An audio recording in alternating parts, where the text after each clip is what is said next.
चंद्रपूर महापालिकेच्या संदर्भाने शिवसेना उद्धव बाळासाहेब ठाकरे पक्षाने सत्तेत सामील होत भाजपासोबत राहण्याचा निर्णय घेतला। हा निर्णय संपूर्णतः स्थानिकचा निर्णय आहे। खरं तर नगर परिषदांच्या निवडणुका, जिल्हा परिषद पंचायत समितीच्या निवडणुका या सगळ्या निवडणुका बघता प्रत्येक ठिकाणी आम्ही स्थानिक कार्यकर्त्यांना पूर्ण अधिकार दिले होते। कुणासोबत युती आघाडी असावी आणि ती कशी असावी या संदर्भात त्या ठिकाणी स्थानिकच्या सगळ्या लोकांनी आपला वेळ, पैसा, शक्ती पूर्णपणे ओतलेलं होतं। त्यामुळे त्यांना निर्णय घेण्याचे अधिकार असले पाहिजेत। ही भूमिका आमची जशी राज्यभरात सगळीकडे तशीच ती चंद्रपूरमध्ये संदीप गिरे यांच्या नेतृत्वाखाली निवडणुका लढल्या गेल्या होत्या।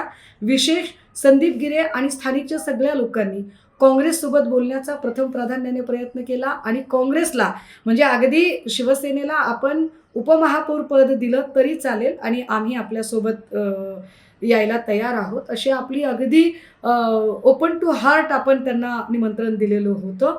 मात्र स्थानिकचं जे नेतृत्व आहे, विशेषतः प्रतिभाताई धानोरकर वगैरे या सगळ्या मंडळींचा काही गोंधळ संपत नव्हता।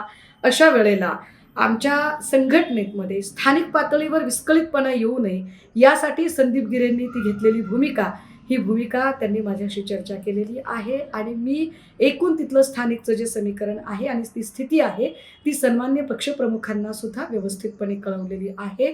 त्यामुळे संदीप गिरेंच्या आणि आमच्या भूमिकेत कुठेही विसंवादी वातावरण आहे असं समजण्याचं काही कारण नाही।